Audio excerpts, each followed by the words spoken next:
Alors, bonjour tout le monde. Bonjour Benoît. Bonjour Louis. Alors, aujourd'hui, notre podcast va parler du mariage de Louis Hood et Madeleine Boucher. À toi, mon Benoît. Tout à fait.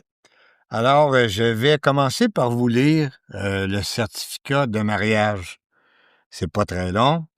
Le 12 janvier 1655, après publication faite de Trois-Bans, le 27 de décembre de 1654, le 2 et le 3 de janvier 1655, ne s'étant trouvé aucun empêchement, le révérend père Paul Ragnaud de la Compagnie de Jésus, ayant pouvoir de le faire, a interrogé Louis Hood, fils de Noël Hood et Anne Lefebvre, de la paroisse de Manou au Perche, et Magdeleine Boucher, fille de Marin Boucher et Perrine Mallet, de cette paroisse, lesquels, ayant donné leur mutuel consentement par parole de présent, il a solennellement marié au logis de Marin Boucher en présence de témoins connus, Toussaint Toupin et Noël Pinguet.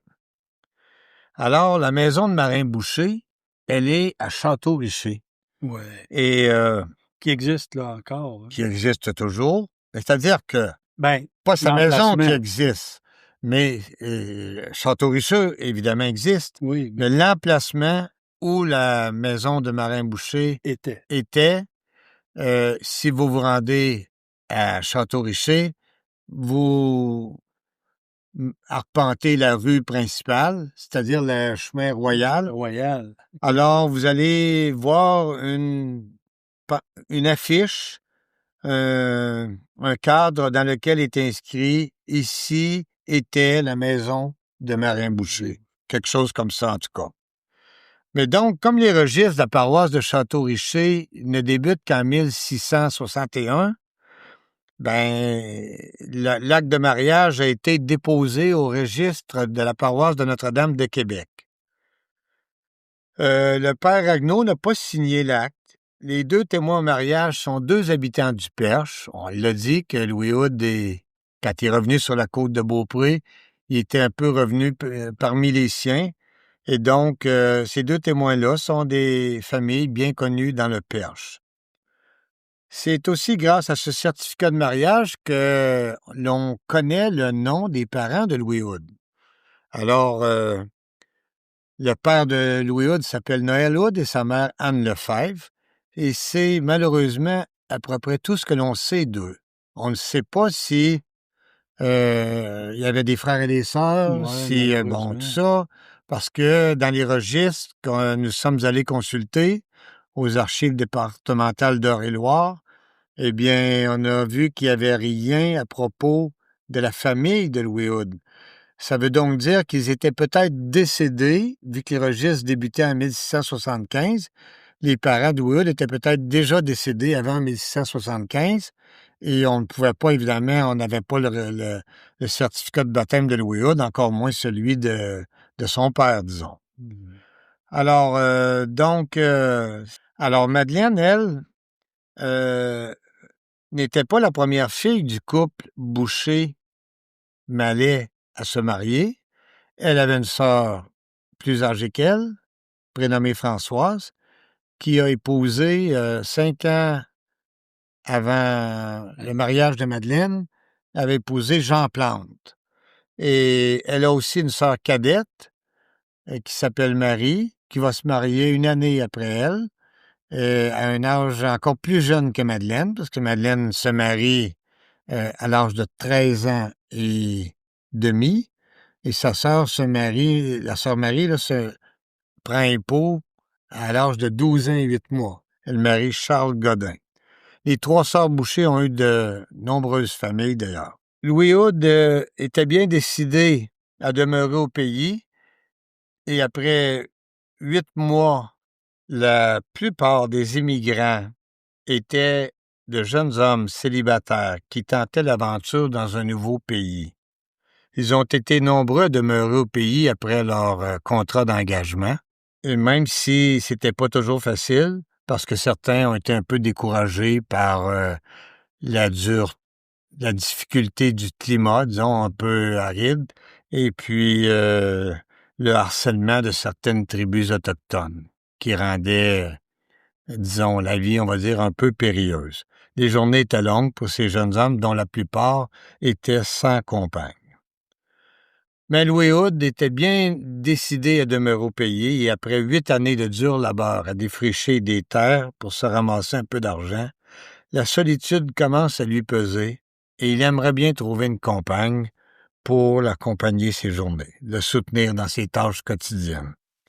C'est ce qui va l'amener sur la côte de Beaupré autour de l'année 1654, là où se retrouve un grand nombre de compatriotes du Perche. Oui. Ce qui est particulier avec Louis, c'est qu'il est plus âgé que la plupart des engagés de l'époque. On ne sait pas exactement son âge, mais on a estimé son année de naissance à 1616, donc on est en 1655, ça veut dire qu'il serait rendu autour de 38-39 ans. Fait que ça en fait un compagnon, on va dire, d'un certain âge pour une jeune demoiselle comme sa future épouse, là, Madeleine, qui n'a que 13 ans et demi. Alors, à première vue, on peut penser que c'est le père de Madeleine qui a reconnu en Louis Hood un travailleur efficace et un homme responsable et puis qui veuille confier sa fille à ce genre d'homme. Ça fait peut-être un mariage un peu arrangé, mais faut comprendre qu'il y avait peu de femmes. Ouais, mais c'était commun à l'époque. C'est ça. Puis c'était là, ça arrivait souvent qu'il y avait comme ça des mariages avec des femmes toutes jeunes, avec des hommes d'un certain âge. C'est vraiment dommage que le contrat de mariage de Louis Hood n'ait pas été retracé. On ne sait que la date. La date, on l'a obtenue dans le contrat d'inventaire des biens de Louis Hood après son décès. Alors, le notaire recense tous les documents qu'il a à sa disposition, toutes les dates en tout cas, et donc il mentionne la date du contrat de mariage et le nom du notaire, c'était par le notaire Claude Aubert, et c'était la date de mémoire, là, le novembre, c'est en novembre en tout cas, mais peut-être le 24 novembre 1654. Et je dis que c'est dommage parce que c'est de valeur, parce que dans les contrats de mariage, on apprenait beaucoup de choses intéressantes, dont l'endroit où habitait le futur marié. On apprend souvent ce qui est donné en dot aux futurs époux. Mm-hmm. Et dans ce cas-ci, on peut présumer que les parents de Louis Hood ne sont pas là, évidemment, mais on peut présumer que les parents de Madeleine Boucher ont offert à Louis Hood et Madeleine Boucher une partie de la terre familiale. C'est ce qu'ils avaient fait pour Jean Plante et Françoise, la sœur de Madeleine. Ils lui avaient donné donc à ce couple 2 arpents de terre sur toute la longueur de la terre, 2 arpents de front. Et puis pour Louis Hood et Madeleine, on va apprendre dans un contrat plus tard, quand le beau-père va décéder, qu'il leur a donné 1 arpent et demi de terre de front sur toute la longueur de la terre. Et c'est intéressant parce que de savoir ça, parce que ici, je fais une hypothèse quand même, mais j'ai vu que Louis Hood n'avait pas fait de contrat d'acquisition de terre sur la côte de Beaupré avant l'année 1656. Ça veut dire après le mariage. Et donc, ça suppose que tout de suite après le mariage, il aurait probablement habité chez les beaux-parents. OK. C'est quelque chose aussi qui était assez fréquent à l'époque, mais il reste que en même temps, c'est quelque chose d'intriguant parce que Marin Boucher est rendu à l'âge de 68 ans, il est presque un vieillard. Son épouse a 51 ans. Il y a encore, en vérifiant, il y a encore 4 enfants qui sont très probablement à la maison. Il s'agit de Jean Galleran qui a 22 ans, de Pierre qui a 16 ans et du petit Guillaume qui a 7 ans. Mais il y a aussi la sœur de Madeleine, la plus jeune, qui a 11 ans à ce moment-là. Donc, ces 4-là, faut présumer qu'ils habitaient toujours à la maison. OK. Donc, on parle de la maison de Marin. La maison de Marin. Donc, Louis Hood, avec Madeleine Boucher, venait s'ajouter aux 4 autres enfants là, qui étaient là pour les 8 premiers mois du mariage, en tout cas, parce que nous apprenons dans un document notarié qu'après ces 8 premiers mois, donc marié le 12 janvier 1655, au mois d'octobre de la même année, Louis Hood fait un contrat avec son beau-père dans lequel il l'informe qu'il va cesser ses travaux sur la terre familiale parce qu'il envisage d'aller s'acheter une terre sur la côte de Beaupré, une terre qui est un peu plus éloignée. Là. On y reviendra dans... Ça, c'est avant l'île d'Orléans. Là. C'est ça, tout ça est avant l'île d'Orléans. OK. Ça va être dans une prochaine capsule. Il va y avoir encore une autre capsule sur les différentes terres que Louis Hood a occupées sur la côte de Beaupré avant d'arriver à l'île d'Orléans.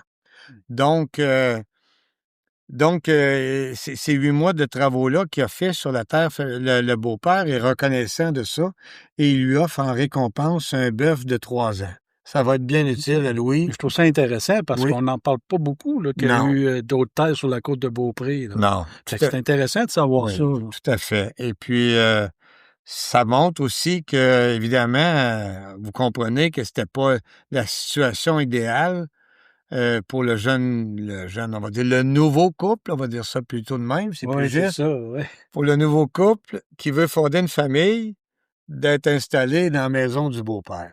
Alors, ils ont démarré le mariage comme ça, mais assez rapidement, ils ont pris la décision de se procurer une terre à eux, puis de s'installer à cet endroit pour fonder leur famille. OK. Et ça va nous amener la prochaine fois sur les autres années là, après mariage. Parce qu'on sait que Madeleine avait 13 ans et demi. 6 mois. Oui. Peut-être que son père Marin voulait la garder avec lui pour avoir un petit peu l'œil dessus pour pas que ça fasse trop de placotage ou je sais pas trop. Peu importe, on sait pas à ce moment comment ça se faisait. Mais on sait que Madeleine a eu le premier enfant à l'âge de 17 ans seulement. C'est ça. C'est ça. OK. C'est ça. Donc, c'est une possibilité que Marin Boucher a dit, elle peut rester, Madeleine avec nous autres, Louis, le couple peuvent rester, puis Madeleine peut s'occuper de ses petits frères et sœurs, puis, ou même à la maison. Là. Oui, tout à fait. OK, c'est bon. OK. Alors, ça termine notre podcast pour aujourd'hui. Alors, à la prochaine! Salut bien!